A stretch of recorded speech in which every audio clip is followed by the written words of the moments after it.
lads, we are back. Sports. Hockey. Food. Glorious. Guys, lots happened today. Really? Wow. Wednesday is all three of our days off from school, right? So I was sleeping in, enjoying my thing. I've had a really, really bad headache for the last few days too, right? And I blame it started when the Montreal Canadiens lost their first game against the Sens this week. I'm not even kidding. Like, it still hurts now. But guys, I was woken up to, I missed 3 calls from my mom, and I thought, oh no, something bad's happened. She was seeing my brother today at work because they both work within the same company. And I was like, oh no, what's happened? And then she's like, it's happened. I'm like, what? He's like, Muller's gone. I'm like, wait, what? Muller. And I thought she said Luke Richardson too. I'm like, so they just fired the assistants. But no, news of the day is the Montreal Canadiens have fired head coach Claude Julien as well as associate coach Kirk Muller. The interim tag for the rest of the season, it really sounds like from everyone connected, will be Dominique Ducharme, the current assistant coach for the Canadiens. You may know him as he won the Memorial Cup with the Moosehead that had the likes of Mackenzie Weegar, Jonathan Drouin, Nathan McKinnon, as well as the man who coached Canada in the World Juniors to a silver gold medal the year Shabbat and Jolson were on the team, then a gold medal the year Victor Mete was on the team. And, I mean, it was getting bad.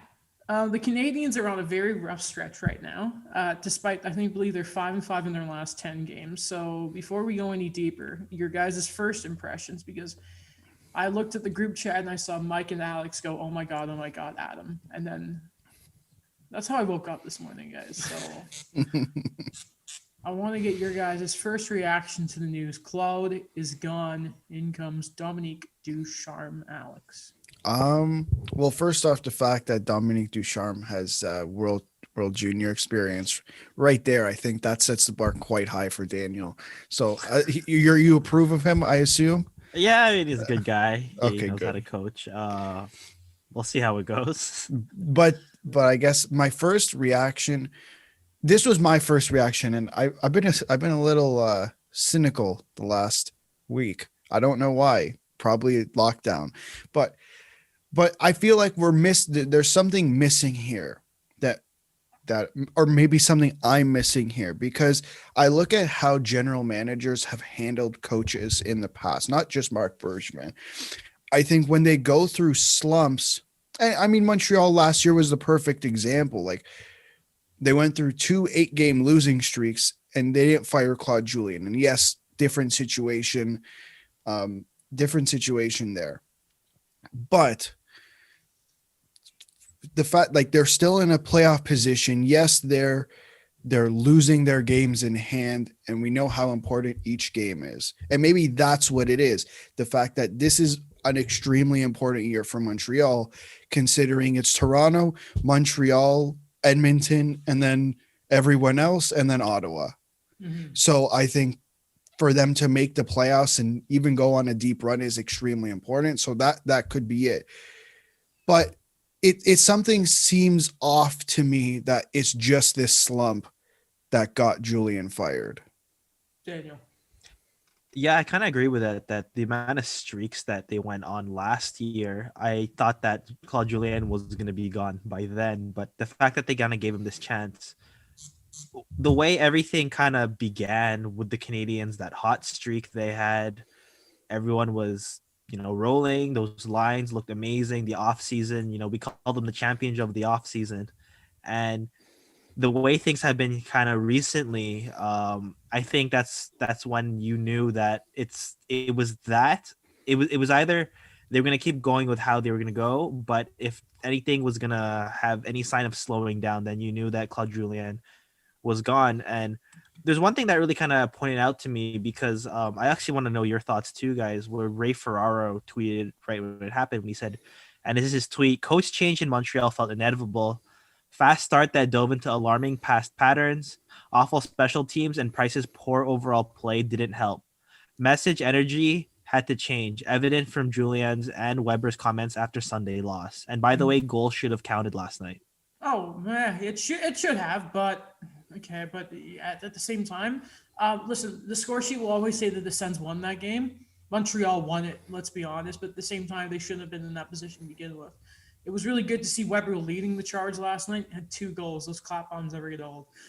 To me, there is no what we're missing here. I see this very simply, and it's like this.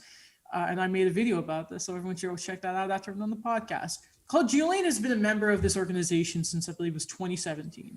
It's very similar to actually how Michel Therrien was let go. When he was, the Canadiens were still first in the Atlantic Division at the time, but they had been playing around 500 hockey for like a month. And we all remember when Carey Price was pulled against the Sharks and he stared Therrien down, and that was the beginning of the end. You don't pull Carey Price. It doesn't help that they haven't won in San Jose since 1999, but wow, I didn't know that. Since in Claude Julien's entire tenure, and that means that's including like the 2017 run when they lost in the first round, they haven't won a playoff round. And 2017, afterwards, test 2018, that season was when Bergevin really started to put his own stamp on his new style of team. And that's coming from Jeff Molson's mouth as well. He has sort of talked about how that was the start of Bergevin's real blueprint on the squad. Yep. This isn't just a slump when you really look into it. It is obviously, and honestly, you could really break it down to this is shooting percentage balancing itself out, but I hate looking at that. I really do. The strategy, you talk about bad habits. These are the bad habits that have been part of this team since 17-18. You cannot continue to have anemic special teams like the Canadiens have had for how many years now? How do you have those weapons? And you remember not last year, the year before, when Montreal's its power play was 30th. Nashville was 31st, and both of them have one thing in common. They relied on point shots. You can't do that anymore. You can't just pray for ugly goals to be your one source of power. Like, you have Tyler Toffoli, who, by the way, is scoring against other teams. He's got 12 goals, guys. I think we got to remember how good he's been, even though Austin Matthews is scoring goal per game.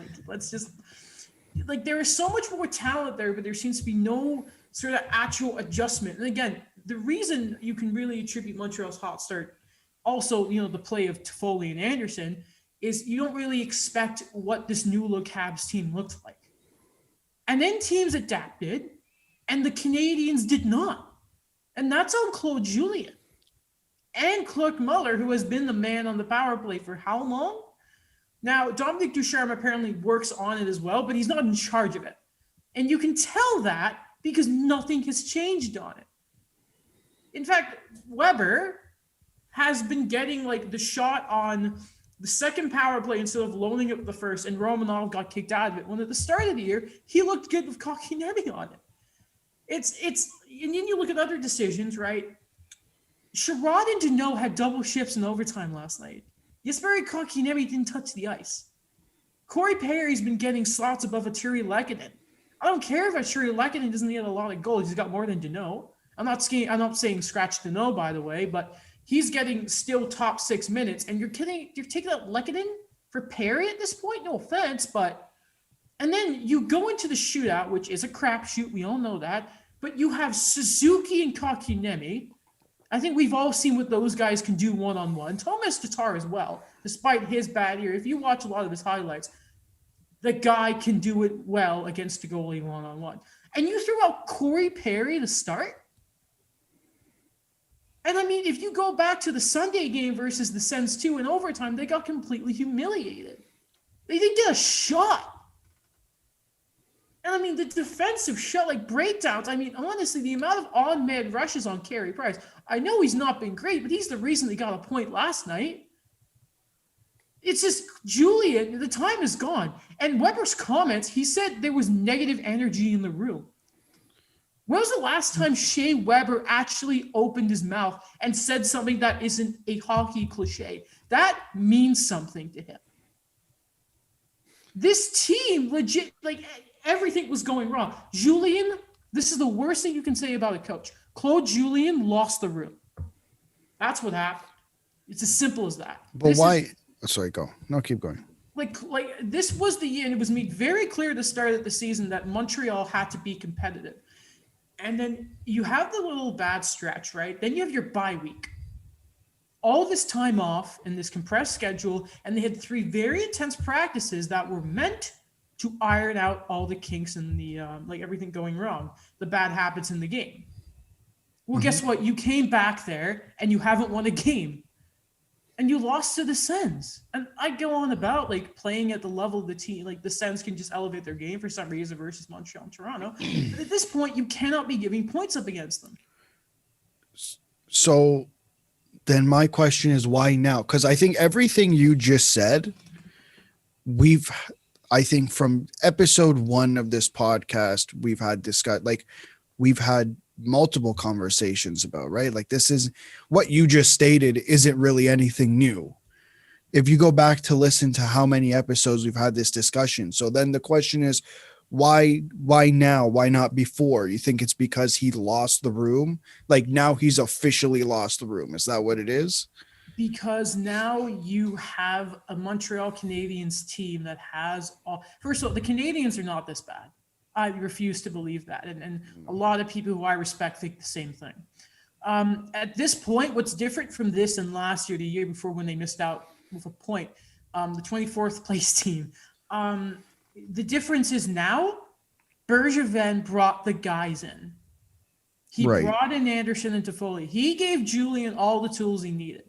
There was no more excuses. Julien wanted goal scorers. Tyler Toffoli and Josh Anderson are doing it for you. Needed more centermen. They got them finally. And do you know what? It didn't work. It's not working for Claude. He got all the tools he needed.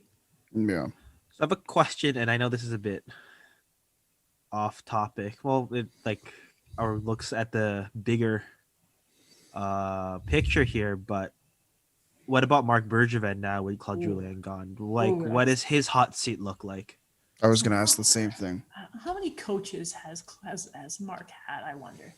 Who was it before Terrian? Because I can't remember. I think this might be his 3rd coach now. Listen, I have if the Canadiens miss this year, you gotta ask the question. Like there has to be a serious conversation about because if you can't make it in this division the way it is now against the Canucks and the Canucks and the Sens, I don't know if he should have a job. But then do you wonder, will there be the excuse of, it's a shortened season, all this, and blah, blah, blah, blah, 56 games, is it real, blah, blah, blah, blah, blah, blah, blah. He might get another year, but I mean, after this, if they miss this year, I really can't see him lasting too much longer. But again, how many times have we said that before? Yeah. But sorry, go on, Dan. Oh yeah, sorry.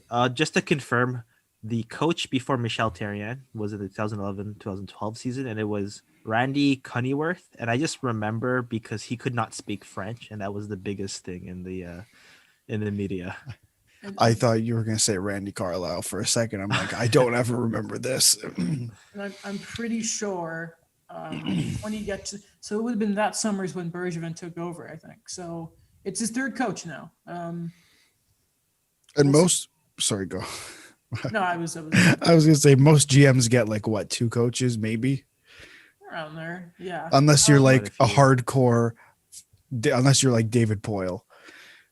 Yeah. Then you get unlimited amount of coaches. That guy will forever be there. But I mean, also, I don't remember if I mentioned it. Alex Burrows will join the coaching staff from the AHL. Apparently, there are a lot of people say good things about him. He's a young coach. We all knew what he was like as a player. And I think expecting from Dominic Ducharme, by the way, probably a new school approach. Because, Claude Julien's been around for so long now. Like, you got to remember, that cup win was a decade ago. Mm-hmm. So, I'll tell you this. I don't know. Are you guys very familiar with Dominic Ducharme? I guess I know from like the real junior perspective. I know that he is very respected in that in that realm of things, and he's the type of guy where and this is again, this is from my what I've seen in the media, because we know it's different being there in the room in the media scrum and just seeing what TSN gives us. And what I kind of see is that he's a no nonsense guy, that he tells you what he needs to happen and then he just gets it done. From what I understand about Dominic Ducharme is, and this is going back to his time with the Drummondville Voltigeurs, right? I know I didn't pronounce that right, so sorry. He's not afraid to make adjustments on the fly, right? He seems to be a very much like he line matches. Like he's very much like okay, I'm gonna, if I've got this centerman, like he's the shutdown guy. You even if he's not like your first line, like he's very much like very detailed. I can tell. And a lot of people may think, oh God, it's when you think just hard line matching nowadays, you think of Mike Babcock, but apparently he does have a new school approach.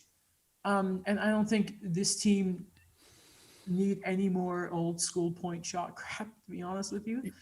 And apparently Alex Burrows along with him is apparently very creative when it comes to the power play. And that's another word they've used for Ducharme and his stuff on the, he's not afraid to try stuff, which can be bad, but at the same time, it's worked for him in the past. It's a bit of a breath of fresh air there. Exactly. You brought up a good point. You called me after he got fired, and I brought up the same concern that I brought up on the show, and you said this is exactly what happened to Mike Babcock, right? Like stubborn, not going to change his ways, and it eventually screwed him over. And now you're bringing in a new guy that is willing to try different things. And if he actually does it, there's a lot of, to be fair, it's like this every time a coach gets fired, they say, oh, it's going to be a new school approach, this and that. If it actually happens, it's the best thing to happen. Like if you fire Claude Julien and you just bring in another guy who, okay, plays a different style, but still stubborn, has anything actually changed? Listen, I'm looking forward to Ducharme. I'm a big fan of him. I was really excited when they first hired him. And I also think it's a very good thing that Yoel Bouchard is staying in the AHL, by the way. Because that's a guy people are clamoring to get the job. At the same time, they really need that type of guy in Laval to develop the players right now. He's very important. Do you think since Ducharme is only interim, at the end of the year, they bring up Bouchard? No, I don't want Bouchard in the NHL. And that's nothing against him. He's a great coach. He will be an NHL coach one day. It's just I want him there for at least another year or two. I think, Ducharme can get this job himself. He really can. Because he's here for the rest of the season. We know that. We'll see how he goes, because then immediately people are like, all right, who's French? And I saw Patrick Waugh trending. I'm like, maybe not. And Gerard Gallant, you know what? They were talking about insider hockey, and Carolina apparently are saying they're going to sign this guy. But an Ottawa native, imagine it we tried to steal Aho, that didn't work. Maybe Rod Brindamore, who needs a new contract. I'm sure he can. Brindamore, that's French. We can figure it out. Maybe. He'd be great. Yeah. I guess one last thing before we move on. If you guys have any more things to say, is just what do you think's next for Claude Julien? Well, Alex, go ahead. I'm just gonna get up his contract really quickly because he is set up. I think he's gonna get a job. It's probably what's gonna happen. I think he's worthy of a job. I don't think he did anything, unless something comes out to a point where he doesn't deserve a job. Just looking at struggling teams here, there's two that come to mind, not in the Canadian division, the Rangers and Buffalo. Possible, who knows? But there's struggling teams out there who maybe not this season, but this coming off season will let go of their coaches, and there's there's plenty of coaches out there, right? There's already Boudreaux, who's still available. There's Gerard Gallant, who's still available. I mean, unlikely, but who the hell knows at this point? Mike Babcock is still available. Like, there's a list of guys who are NHL coach worthy. I think he'll be scooped up. Like, I don't know if that's up for debate. By the way, he's making $5 million to the end of 2022. So He's okay. a team will have to pick that up.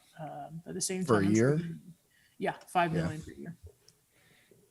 So yeah, that's always a factor, and it's going to need to be a team that's that can take the money, because if I'm Montreal, why the hell am I taking all $5 million? They can afford it, obviously, but it's just I don't think they're going to be in a rush to give him another shot to go somewhere else. So Claude Julien, we'll see what happens with him. We wish you the best. Yeah, honestly, he seen, whenever you get fired, very rarely do you actually see some reporters kind of give the guy credit. And John Liu was very complimentary of him.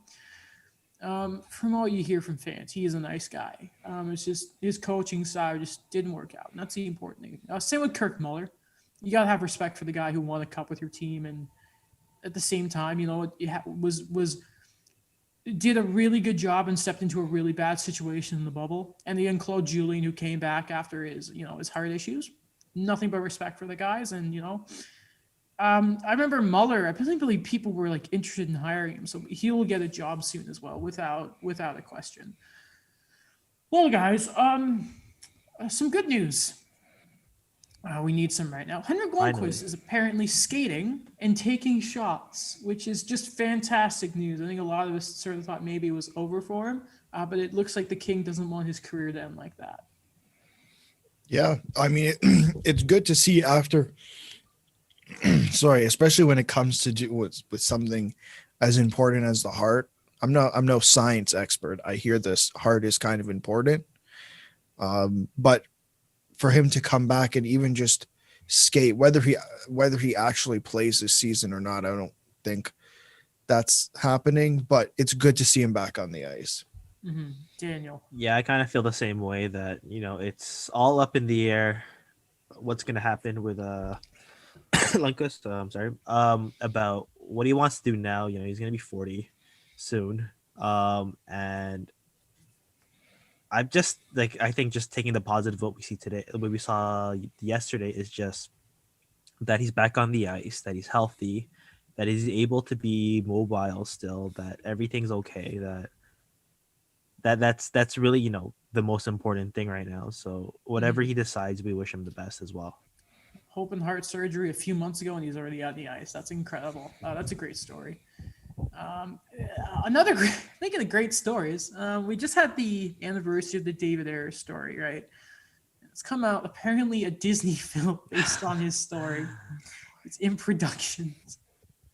I remember watching the Steve Dangle video, and it might have been either his video, a tweet, or a podcast joking about how it's a Disney film. And now it actually is. We're going to see this movie, right? Like Bizarre Adventures. We're going to do an episode on opening night. Yeah. This is I'm gonna wear my Leaf jersey and all. Risky move, but I'm doing it. Yeah. I think we've talked about it before, but where were you guys when this happened? I can tell you. All right. So I remember my parents weren't home. So I was all by myself, which means all hell is breaking loose. I think Reimer went down first, and then Mrazek, and then David Ayres, and they're not getting shots on net. The language coming out of my mouth was not pretty. I won't repeat it on the podcast. I was furious. I think I sent you guys the clip of the episode we did right after they lost. I was not happy. I remember that well, very well. I also remember how we were supposed to have a guest on afterwards. No, yeah, maybe. Just let him dipped on us. I know. Typical UFT students, Yeah, am I right? Unbelievable. No offense, Unbelievable. Daniel. These Except Daniel. UFT students. Are you honestly I'm wearing- wearing a UFT sweater right now. Whoa. I actually don't have a Ryerson sweater. It's Well, funny. go get one. With me, it's pretty funny. This was during the before I move on, Adam. What's the face? How don't you have a Ryerson sweater? I actually, you know why, and I'm gonna tell you why. No, I'm asking. That's why. Yeah, I'm gonna tell you guys why. Okay. Yeah, good. why? Because we took the bookstore for granted. We walked by it how me? many times during the before times of coronavirus, and I just never bought one. I don't know why. David Ayers. But anyways, yeah, with David Ayers, again, was during the before times. I always call it like that, where there were a lot of you could be in crowds and you could watch live games. So that was during the playoffs for the U Sports. So I was actually covering a women's basketball, and then the women's hockey game, and then the basketball game. I just heard at the end of it when I was taking the pictures and everything and like writing stuff. You just hear rumblings that Reimer went down, and then like, okay, yeah, I didn't really think anything of it. And then we go to the women's game, and remember David Ayers worked at the Madden Me Athletic Center, right? I'm very well aware. Yes. So Very I'm well just aware. watching the game, and then I just hear people saying, "Oh, did you see the news about David?" It's like news about Dave, and it's like, what? And then people were just saying stuff, and I made a joke. I remember to like one of the workers when I was at like the eye opener desk. I'm like, oh, it's because they're like, oh, they're not getting any shots. Like the Leafs are actually like losing this. And then I said, oh, it's because Jake Gardner knows the blueprint of the Leafs. I made a joke like that. No one laughed. I'm like, okay, whatever. But yeah, I was actually covering a game, and I got to witness, I guess, a firsthand experience of his co-workers responding to what the heck was going on at the game. You know what's funny? Dangle did a video with him, and he got more goals past David Ayers than the Leafs did, which I thought was really, really funny. It was scripted, like the WWE. Do you know what the worst part about all of it was, though? What? Is that he worked at Ryerson, and as we are in the journalism building, he just happened to be on the front cover of the next issue of the Eye Opener. And, we're in the journalism building. This thing's plastered everywhere. It was all over campus. I couldn't get away from it. Didn't Mike write that article? I don't know. I think it was Mike. I'll ask him. Maybe he did. Well, I'm excited to see it. Good for him. The stuff with his kidneys and that is just such a, the story is fantastic. And, he hockey needs something like this. This is great for the game if you really think about it. I rewatched that Rod Brendamore post-game speech so many times. I love Rod. He's the Rod the Bod. Especially him playing frisbee at BMO Field. Absolute guy. It's a shame that Carolina can't win in the playoffs, but It's okay. He won it for them. That's why, as the captain of their Stanley Cup winning team. Crazy. All right. Before we get to the Leafs, there's a few more things we got to talk about. I want a quick look around the league and standings, but first, there is a story that is how do you describe it? Sensitive, I guess is the term. Terry Panarin. I'm going to read you an NHL.com article here from Dan Rosen.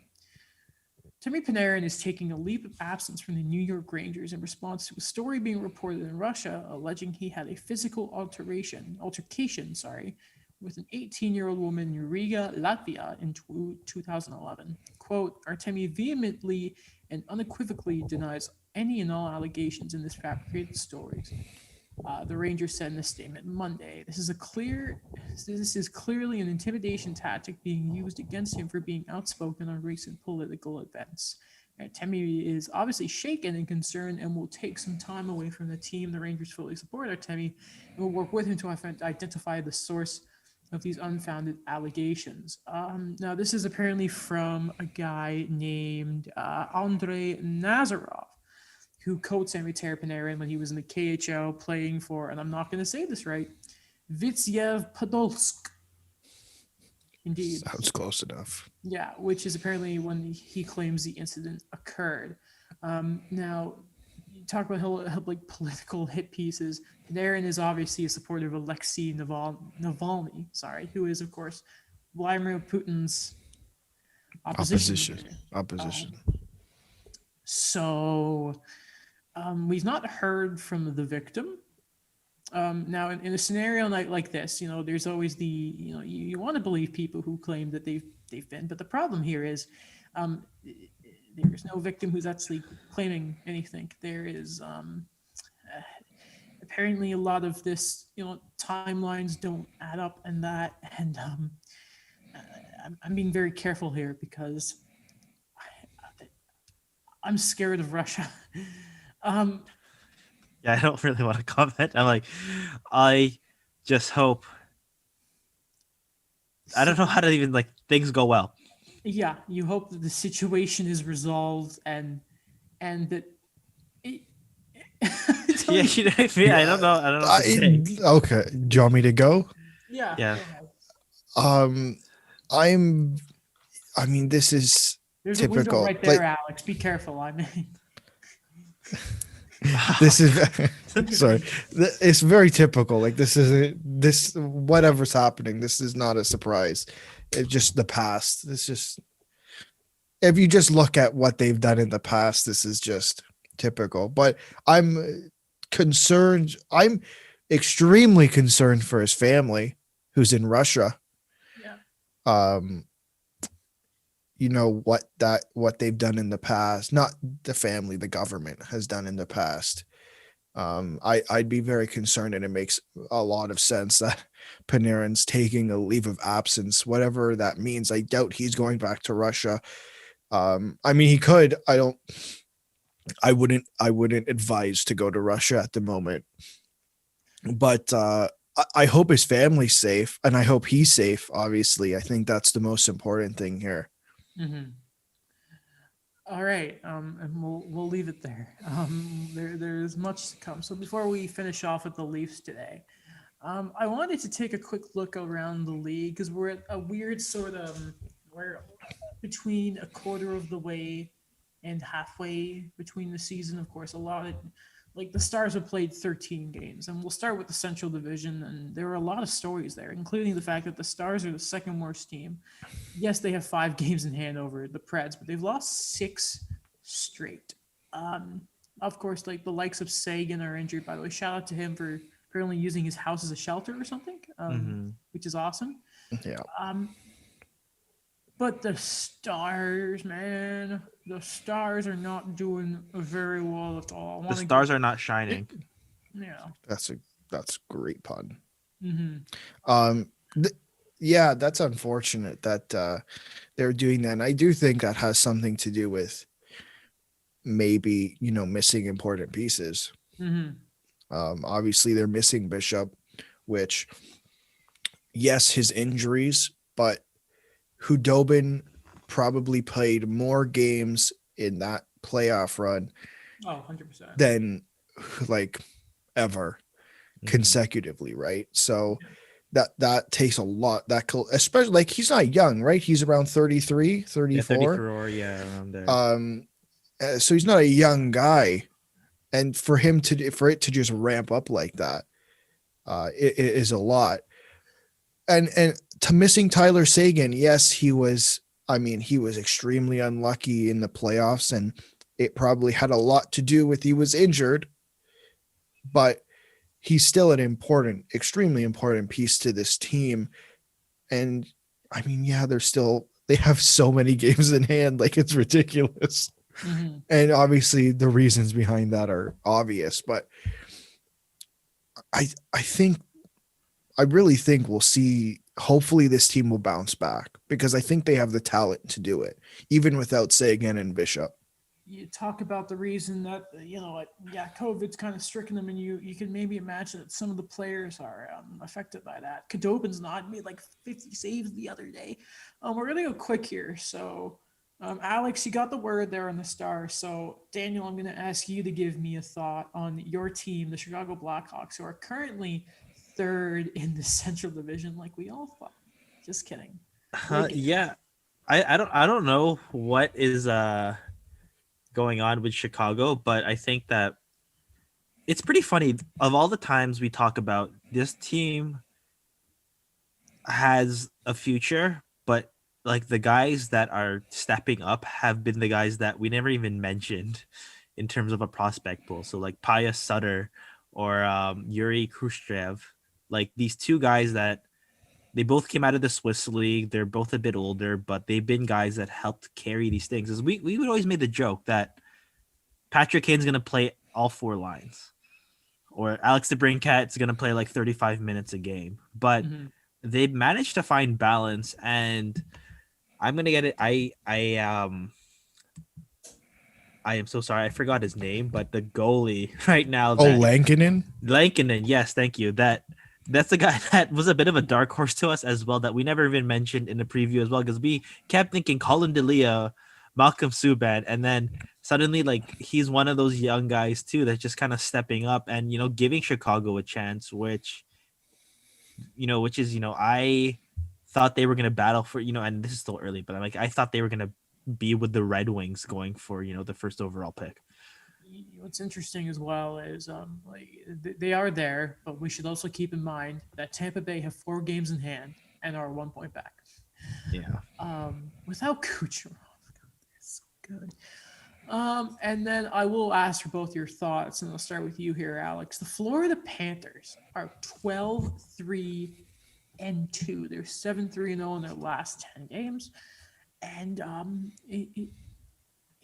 who would have thought that it was Duclair, Wenberg, and threatening to end Keith Yando's Iron Man streak is what was going to kick the Florida Panthers into gear. That and Chris Drieger is actually a good goalie. Yeah. I mean, a lot should be placed on the main guys of the team, obviously. And let's add Chris Drieger to that, because my God, is that guy he's been something else for this team. And they're still paying Sergei Bobrovsky $10 million, which mind boggling. But I'm surprised, but I'm not surprised, because I think I had them in making the playoffs. I think I had them with the last team in that division. Obviously, they made some really, I thought, significant additions. Obviously, adding Duclair, Wenberg, Marcus Nudivara. I thought they're really good additions for the team. I know losing Hoffman and Dadonov is big, but I did not expect them to be first in the division a quarter of the way through the season. So that is a really big surprise to me. And I mean, we'll see what happens. That Sergei Bobrovsky contract is an absolute killer. And you know what, Daniel? Talk about the main guys. Jonathan Hubert. Oh boy, he's good. Yeah, I agree that a lot of the guys we've mentioned, that we already know that they were gonna be coming into their own. They're gonna be the focal points on it, but remember we talked about a lot of the question marks we had with those players you've mentioned, like Duclair, with Wenberg. Were they gonna really fit? Where are they gonna live up to maybe like an increased role based on what they had previously, or with Duclair, that bet on yourself kind of contract where he came in and he was able to stay in the top 6, which is great. And a big thing that I've mentioned before, this was my bounce back guy, has been Aaron Ekblad, that how steady he's been, that how he's really kind of up the ante on the game that we knew he always had. It's just he just needed more time to blossom. Defensemen, man, they take a little while. Now we go to the East Division. Man, okay. I'm going to start with the East Division. It's something else.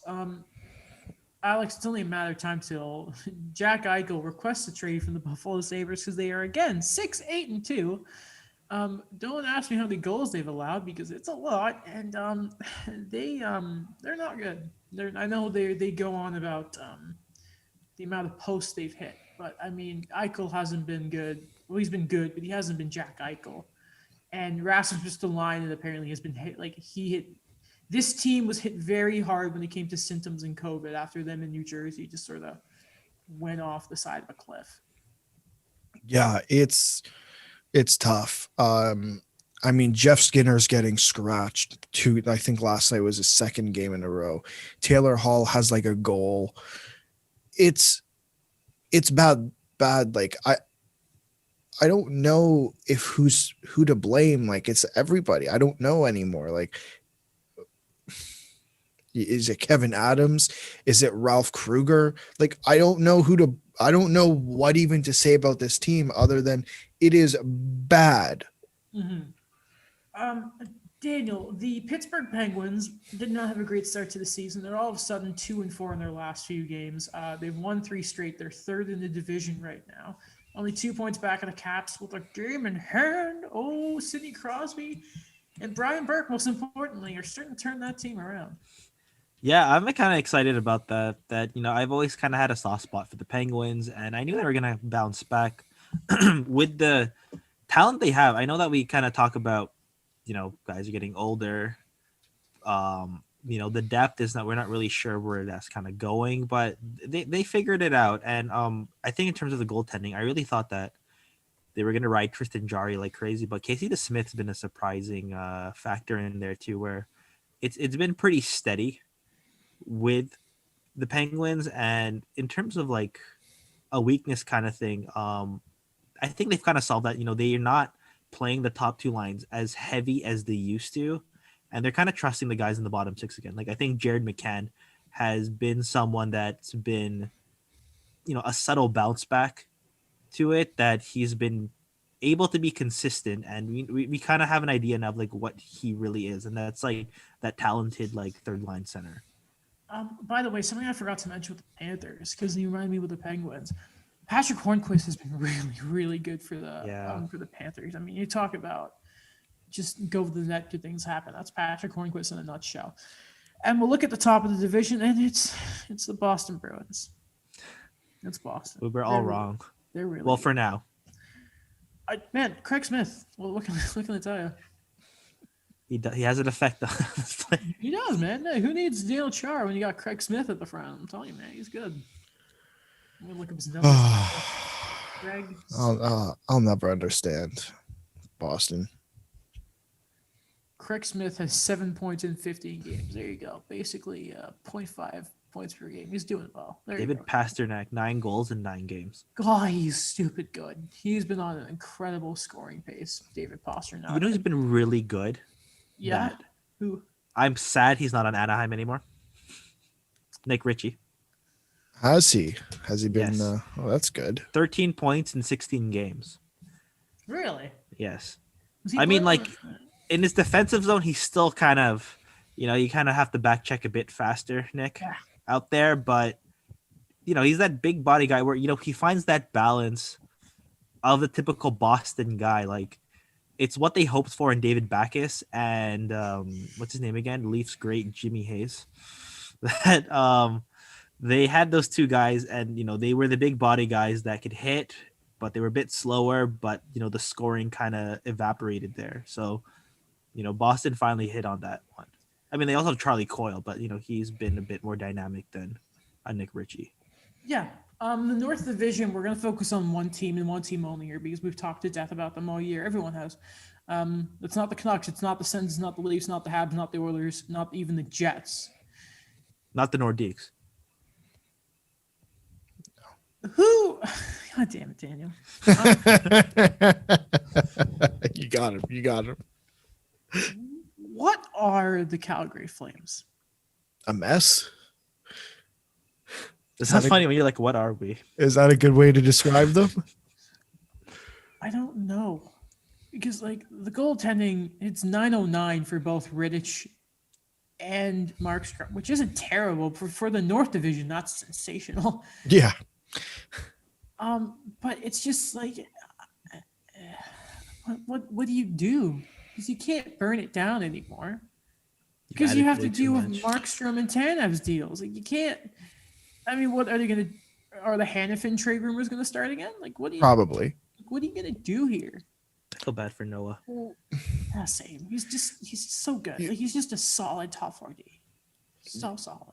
You make a good point. You can't tear it down. But teams, like multiple teams, I guess, have done this in the past. You can partially retool. Mm-hmm. It's like a retool for them. Right. That's the issue here is how many times are we going to have this discussion before they actually do it? I don't know. It's like, you're. How much do you really get better? Like, first off, if you're trading of the big guys, I'll do Monahan. I don't want to get rid of Johnny Gaudreau. It's like you don't find players like that. Like he's so important. You're not trading Kachuk. Like you don't do that. But then it's just like you still have the Lucic deal. Do you remember that? And I just don't know what Calgary are doing. I don't know what they are. I mean, they're still in a good spot. It helps when Montreal have lost 4 games outside of 60 minutes, even though there's just been that whole mess. But like they're not done. Obviously, they're not like at the level of the Canucks or the Sens. But I don't know what's up with Calgary, and I just want them to get it together because they've got great fans. I love their jerseys. I think the question that needs to be answered, and I mean, I guess it will be answered, is the answer in the room? And I know we say this time and time again, but sorry, I think this year it's a little bit different with Calgary because I'd argue that they added the pieces that they needed to added. They needed goaltending, right? Their trust in David Riddick seemed to be falling, and they added the best goaltender on the open market in Jacob Markstrom. They lost Brody and Hamonic, and then they brought in Chris Tanev, and they're expecting their younger guys to take a step up. And from what I've seen great glimpses of these defensemen taking steps. So I don't know. Like, I feel like the answer is in that room. So at that point, I don't know what you do with this team. Now, Daniel, we will give them credit. They did sort of get a win they didn't deserve against the Leafs, but you can't get mad at a team for winning a game. Mm-hmm. I hate when people do that. I really, really do. Seriously, I know I'm going off, but I can't stand when people. Sorry, I just noticed the glove. It's a pink sock. Oh, okay, yeah, that's like a mitten. I have my laundry basket next to me. Sorry, just the beginning of this episode, it was like I didn't notice that. Okay. I get really like I have to play with it. I know you get fidgety. I can't. It's terrible. I know, but I can't help myself. Yeah, but you know what else is fidgety? The core of the Flames. I mean, man, you know what? They're playing the Leafs again tonight, Daniel. They could use last game as a sort of benchmark. What you benchmark? Sure, a diving board into the rest of their season, where they can build. I mean, it's. What else can you say about the Flames, Daniel? I think I'm just super critical of their core because, like, I think excellent offseason what they were able to do when you talk about the retooling, you talk about adding to the core, but just for me, I just don't trust this quote unquote core that they can get things done. Like, I think I was a huge supporter when, they were listening in on Sean Monahan, on Johnny Gaudreau. It's like, maybe that's what you really need for this team is that you need to have a culture shock in the locker room. You have to get rid of like maybe one of these guys that you realize that this is not a pillar of success. That again, we've used the Phil Kessel example like over and over again. Like, he's an excellent star, but he's not the guy you're going to build your success on. Yeah, you know what? I like Monahan so much. It's just they need something else there. And I think there's been a criticism. I feel like Friedman may have mentioned on 31 Thoughts. They're not playing for each other right now. I mean, Kachuk is your leader, and like I just think back to that Muzzin puck. Look, I don't care if they didn't see it. I mean, like you have to go for your guy there. I mean, he is the cornerstone of that team. You got to be behind him, and you know what? He can give you that identity, and you know what? Otherwise, I don't know. And you know what? I'm not. I don't believe in Jeff Ward. I just don't. I don't believe in him. I really. I think he is the reason they lost to Dallas. That weird pull situation with Riddick. I thought he was going to put him back in, like pretending like this is junior and you can do that. I thought that was a terrible decision. Like one of the worst coaching decisions in the bubble, in my opinion. Almost as bad as Pittsburgh not starting Tristan Jarry against the Canadiens. Yeah, no, you make a good point. I don't know if I trust Jeff Ward either. I think he was put in an extremely weird situation last year, and it started with TJ Brody when he collapsed on the ice, and thankfully he came back. But that's definitely concerning. Like I can't imagine the locker room wasn't fragile at that point. And then the Bill Peters incident, which doesn't help, like obviously wasn't a great incident. And then you throw Jeff Ward in that room, who with no prior NHL coaching experience. Mm-hmm. And it's already an extremely fragile room. The one thing I feel like really didn't get talked about, and I don't know if I brought it up on the podcast, but I for sure brought it up either in a group chat or a call. When you call a player only meeting 6 games into a season, I know it's a shortened season, but 6 games into a season, that wasn't a great look for me, at least. That was kind of concerning. And I'm not going to sit here and say, well, I knew from the beginning that they were going to play like this. No, I'm not saying that. What I'm saying, but that was a red flag for sure. That was 100% a red flag. Mm-hmm. All right, we'll finish off here, and I did this very much on purpose. The West Division. Hey, Daniel. Yes. So, if my memory serves me, you had Vegas making it. Yeah. Good decision. You had Colorado making it. Yeah. Good decision. Mm-hmm. You had the Blue. Oh no, you didn't have the Blues making it, did you? No, I did not. And you did have, was it the Ducks? Yeah. Okay. So. And the Wild. And the Wild. Okay. Which, that's still a possibility. Do you know what? I will say this. I had Colorado, I had Vegas, and I had the Blues. I did have the Sharks 4th. Yeah, so did I. Mm-hmm. Which, but would you like to say something about the Ducks, who are currently in last place, have lost 4 games, and the St. Louis Blues, who are currently second in the division? Honestly, I think my breaking point was when they lost a 3-goal lead against the Coyotes, which was last game. They lost 4-3 in regulation. And I don't know, like, is it an accountability thing? It's funny is that the headlines you saw coming out of this is, they lost the lead, like that was from Twitter, but the headlines from this was great start for Trevor Zegras, but it's going to be even greater as, the season progresses. And, at least you take the positives out of this, but honestly, I think that it's weird to me. I don't believe that there's this idea of meant to happen kind of things in the NHL, but maybe we saw a glimpse of this is what you should be doing and not what you're showing on the ice right now. Mm-hmm. Because, this is in the wake of Adam Henrique getting waived. This is the criticism they're getting, like Jakob Silfverberg, Hampus Lindholm, Cam Fowler. What are you guys doing? I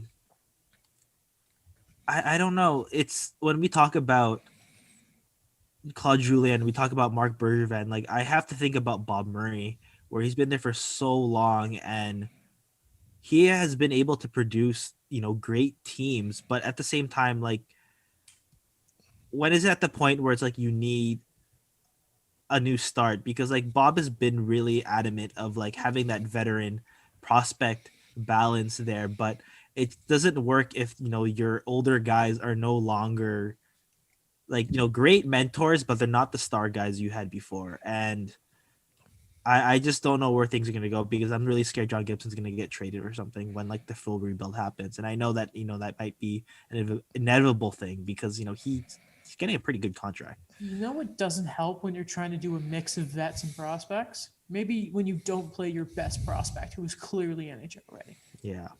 Yeah. Nick Deslauriers, I know that, you have a soft spot for him too, Adam, as a former Hab. But when I see him and David Backes get minutes on that fourth line still, or Derek Grant, it's just, I don't know. Hey, he kept coming back. You have some damn respect for Derek Grant. What's interesting here, Alex, is very interesting. If you look at the Wild, and then you look at the Blues, and between them are the Yotes, the Kings, and the Avalanche. The Colorado Avalanche have a few games in hand here, but the point difference is how between the Wild and the Blues is only 4 points. And by the way, the Kings have all out of nowhere won 5 straight games, and no one's going to give him credit. Doughty's turning it back on, and it's kind of funny to watch. I mean, even Jonathan Quick doesn't look horrible, and that's a lot. That takes a lot for me to say, because I've been pretty down on Jonathan Quick. A lot. Right. Yeah, like there's not a big gap, and looking at Minnesota, they have 4 games in hand on St. Louis. They have 2 games in hand on LA and 3 games in hand on Arizona. Like, they could easily climb this table, the division table, if they wanted to, with a couple of wins, which is crazy. Mm-hmm. Do they do it? That's a separate question. Obviously, it's going to be a tight division. Like, I think as the season progresses, Vegas, St. Louis, and Colorado are going to space themselves out. But that 4th spot is pretty much up for grabs, right? I mean, right now it's LA. Next week it could be Minnesota. And I mean, it could be Arizona at some point. I mean, sorry, Daniel. I think Anaheim's just fully out of this. Gone. I don't know about San Jose, just because they don't have Erik Karlsson, who's again out week to week, which is so unfortunate. I thought this would have been a perfect season for him to bounce back. He had almost a full year to recover, and he gets injured. It's going to be an interesting run for that 4th spot. Can I tell you a stat? Yes, about you the can. Sharks? Remember when they tried to have that tandem with Martin Jones and Devin Dubnyk? Yeah. 2 former World Junior guys. Yes. Devin Dubnyk's had he's played 7 games with 4 starts. He doesn't have a win yet. Wait. 7 games with 4 starts? Yeah, because he came into relief like 3 times? 3 times, yeah. And he doesn't have a win. He's been put into relief 3 times. Yeah. Because, I don't know what they're doing with their goaltending. That's actually probably one of the most expensive goaltending right now, too. Well, actually, no, not really, because Minnesota took 50% back of Dubnyk. How do you go into relief that many times already? Oh, my God. Yeah. The Sharks are so bad. The Sharks are in a bad position. Yeah, they're bad. I'll tell you who's not bad. I'll tell you who's a really good goaltender. Marc-Andre Fleury has stolen the I love that. You said it. Yes. I'll give it to you. He pulled the sword out from behind him, and he stabbed it in Robin Lehner. Oh, no. Figuratively. Just to be clear. I'm loving it. Like, Fleury comes back with the flashy pads, and he's just playing great. Like, I don't know. Like, a lot of people have been doubting me about Marc-Andre Fleury since 2012, not knowing that I've gone through the bad Pittsburgh years, the World Junior collapses. I know this Fleury. Mm-hmm. Right. Oh, hello. Oh no. What happened? Okay. Are we good? We are good. Yeah. I got scared for a second there. Okay. About Fleury's play? Yeah, he's good. Yeah, it's great. Yeah. Okay. May 11th, 2018. Daniel, what happened that day? May 11th, 2018. Hold on, I have to get to the doc. Nope, don't look it up. May 11th, 2018? Yep. What happened? Just waiting for my No, don't look it up. Just tell I'm me. not. I'm Wait. I'm thinking about it. I was waiting into my acceptance for Ryerson. So it would be a Actually, no, I was already accepted. I was just waiting to join Ryerson Oh in my the fall. that's a good shout. May 11th, 2018. Okay, so it was the playoffs, right? Is it hockey related? For some teams, yeah. For some teams. I don't know. I feel like it's blatantly obvious, and we're The gonna Leafs feel realized they needed John damn Tavares. stupid. Well, that would have happened a few months earlier, Daniel, because that would have Okay. been in July. May 11th, 2018 is the day that Kyle Dubas was named general manager Oh. of the Maple Leafs. Wow. Wow, I didn't realize that. November 20th, 2019. What happened? I think someone got fired or something. Mhm. Is that what happened? Someone got fired by the name of Mike Babcock. That was the day that Mike Babcock got fired. So let's After just the Nick Petan paradigm shift. After Marc-Andre Fleury made the Yeah. save. So let's just do some quick math here. So May to June, July, August, September, October, November, plus the additional year. Yeah. So 18 months. So Mike Babcock claims Quick maths. that apparently the moment that Dubas was hired, Yeah. that Lou left and he knew he was going to get fired, which guess what? He's probably not wrong. We all knew it was going to The happen. entire knew fan, it. We knew it, yeah. entire fan base knew it. Even Steve Simmons knew it. So tonight there was actually his full interview with Christine Simpson on the big screen, which has been so great. All her big screen. She's so good at her job. I want more Christine Simpson content all the time. She's fantastic. There's been a clip that's come out as a little teaser where he's talked. He said the moment Lou left, I knew it was going, and he basically makes it sound like the moment that was it. He had an additional 18 months. He lasted playing Matthews 15 minutes in that last game 7.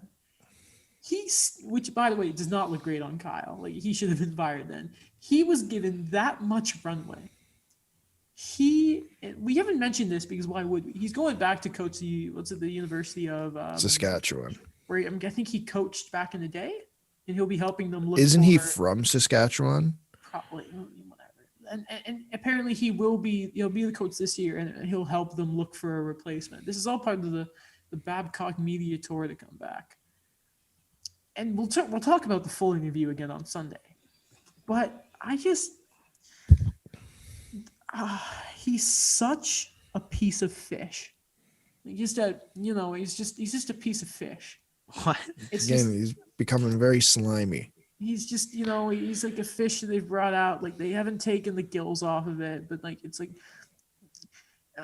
when he got fired, he's like, let's say he's a salmon, and what he should be by the end of this sort of time is he should show that he's grown, that he's developed, and he should look like a filleted salmon after Gordon Ramsay gets his hands on it. Instead, he's just sort of festered in like a broken fridge, and it's like he smells, it's going green. Has he changed? No, he hasn't. He's just what's happening here? He's Why? making it worse for himself. He's Yes. making it worse. He's just a dirty fish now. I have a positive out of this. What we all knew. We doesn't speak realized. French. No, we. No, so We- this is the positive. He Let's knows hear it. what brand of hockey he brings, and he knows himself. So he's just confident to never change. There was a clip of Jeff O'Neill, and I when it comes to the Leafs, I have a complicated relationship when it comes to Leaf stuff with Jeff O'Neill, because I don't obviously agree with everything he says, but I do respect his opinion a lot. Mhm. And like he was going in on Babcock, and I've never seen that. I've never seen when he got fired, it was the right thing to do, et cetera, et cetera. But I've never seen Jeff O'Neill like that. I don't remember. I'll try to find it after I'm done. I'm surprised about that. He Yeah. basically went about like this guy's used to everyone, like treating him like worshiping the ground he walks on. Being like, I'm Team Ken, I'm Mike Babcock, right? I'll try to find it, and I can play it at least. I also find it surprising that you said you disagree with Jeff O'Neill, because I always kind of thought, based on this template of this show, you associated yourself more with Jeff O'Neill. Oh, I taking 100% do. The overdrive example. I 100% do. Okay. I just disagree with on some of the things, but oh man, I respect that guy so much. I found the clip, by the way. Okay. I think you can, if you want, you can share your screen just once I'm done. I'm not a big fan of what he's doing. I'm really not. Like, I think he's playing. I feel like he's trying to play the victim card here. Whether he actually is or isn't, you have to be aware of what you're doing. Whether that's what you're trying to do or not, you have to know that it's quite clear to everyone that you're trying to play the victim card here. And we talked about it in the LeBron article. I wasn't the biggest fan of the LeBron article. I thought the way it was written, and it could have been the quotes that he used of Babcock.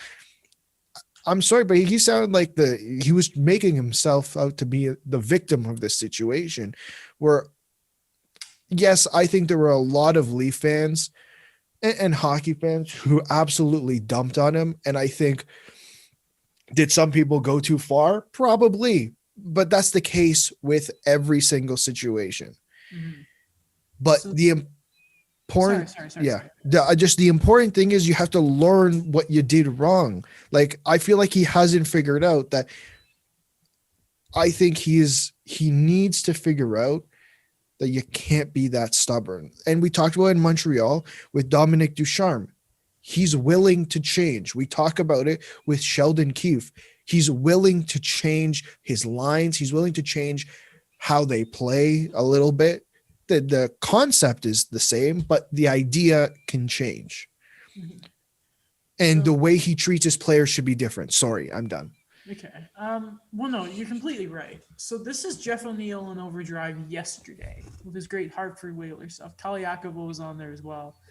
And Twitter user Halford Norris got it. So, If you look at Koliakovo's face, that's what said it all to me. Mm-hmm. I don't know. All right. Yeah. Let me know if you hear it properly. To be a Hall of Fame coach. Dude, here's what it is, Brian. I got to tell you right now. This guy's used to walking around and everyone kissing his ass because he's Mike Babcock and he's the coach of Team Canada and he's smarter than everyone else.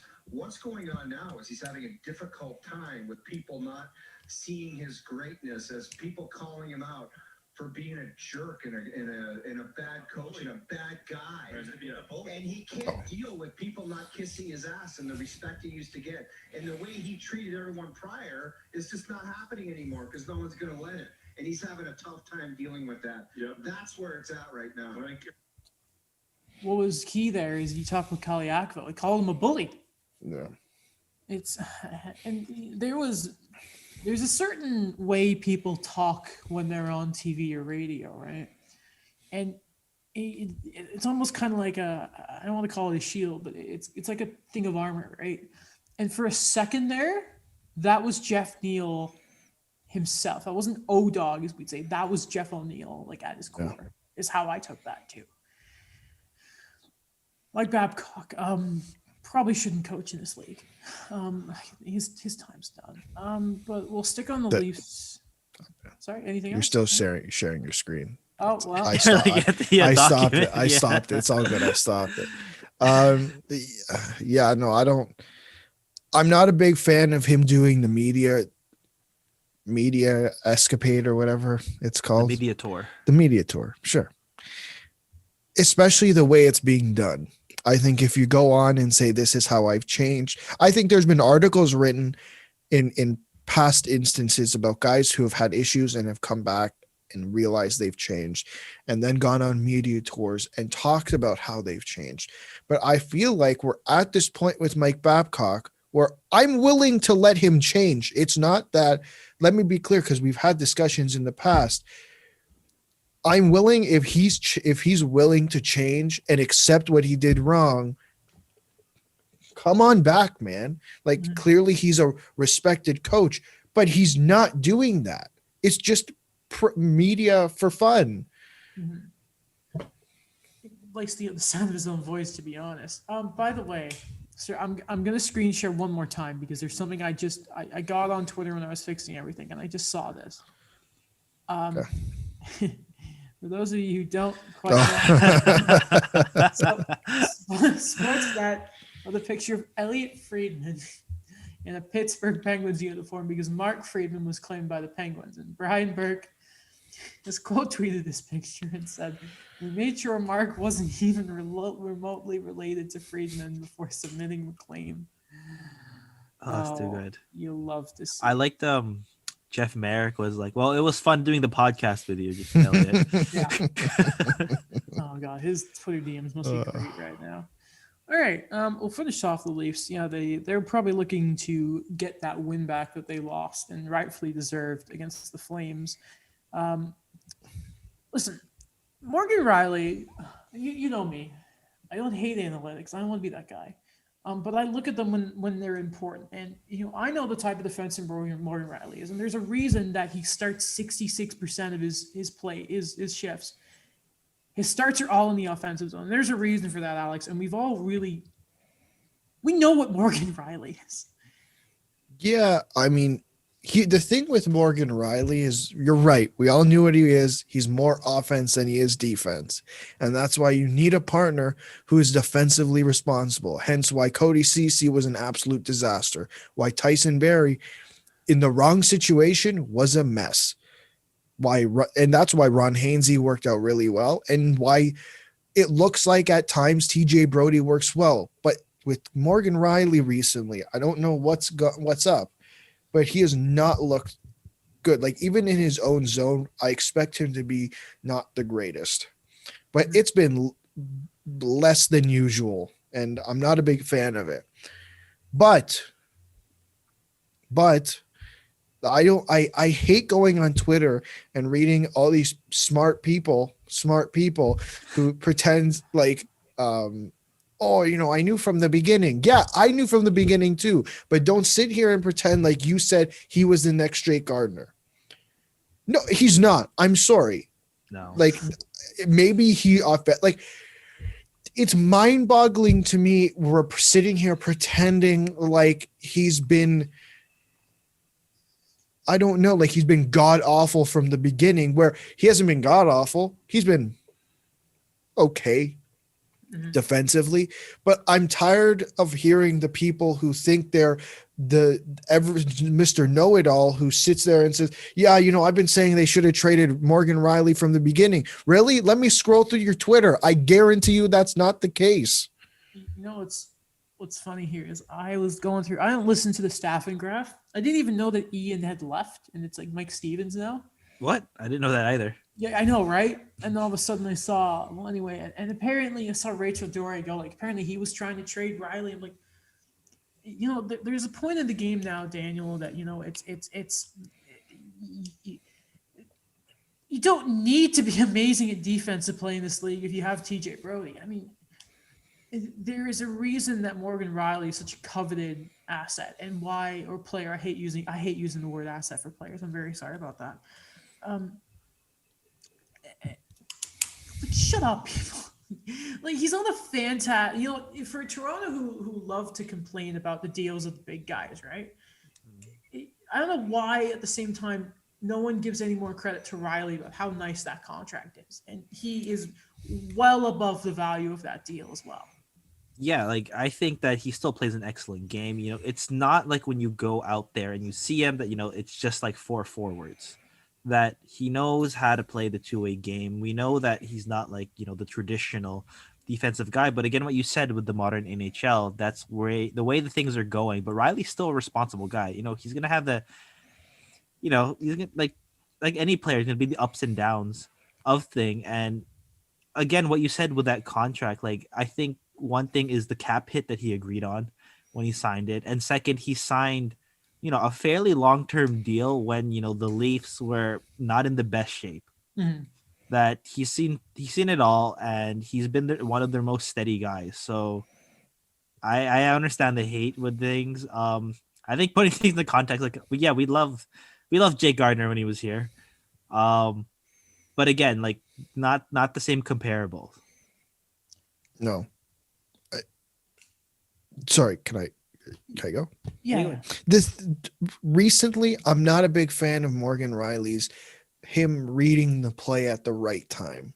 That and the pinches. And I think that's just him right now. I think he'll get out of this. Like there's been times where sorry, you should have passed it to Austin Matthews, not taking the shot. Especially considering the way Matthews has been shooting lately. I've seen him pinch where I'm not necessarily a big fan of him pinching, but these are things you can weed out of your game. And it's not like he's pinched a lot in the past. And I think it's been the downfall because he hasn't had a defensively responsible partner. But now the way the Leafs are playing, you can't pinch that much because what Sheldon Keefe has brought in is a more defensive focused game than they're used to. It's not purely defensive, but compared to the Leafs of the past and the players that they have, it's more defensive. Anything else you want to touch on at all before we go, lads? They're gonna bounce back tonight. I don't even think it's a matter of bouncing back. It was just a game. They didn't play badly. Yeah, it was just one player. Will Joe Wall make his debut in the coming weeks? Hold on a minute. What do you mean one player? Don't worry about it. It's okay. That wasn't on Hutch. I know. I just want to know, like, because we don't know the Freddie Gagnon. Hutchinson is starting tonight. Yeah. Goalie advocate Adam is gonna say you have no right to blame a goalie when your team doesn't score a goal. That's not good. I don't blame. I think I'm gonna stand up for Hutch here. I mean, you say he's starting tonight, eh? Yeah. Redemption. I hope so. He'll prove everyone wrong. Sure. Is that everything, guys? Are we good? I think so. All right. Well, if you enjoyed this episode of the show, good. If you care, keep your eyes out at 3:30 when Dominic Ducharme and Claude Julien will apparently speak to the media. That will be fun. Besides that, I think that's everything for today. Check out the YouTube portion of the show so you can see us all on video. You can see my pink sock and my Rubik's Cube. You can look at Daniel wearing a bad sweater from a bad school. Oh. I said it. Check out, Alex's sweater from a good school. You forgot one thing. I'm still going. Oh, okay. Yeah. Check out my YouTube channel for all your Habs needs. Check out the Claude Julien video. All of Daniel, except for the eye opener and the hockey rash. Check out Alex's blog. King the Voice Ed is always being a fantastic platform for the show. Podcast at 5 stars. Follow us on Spotify or anywhere else that you may get your podcasts. And I think that's everything.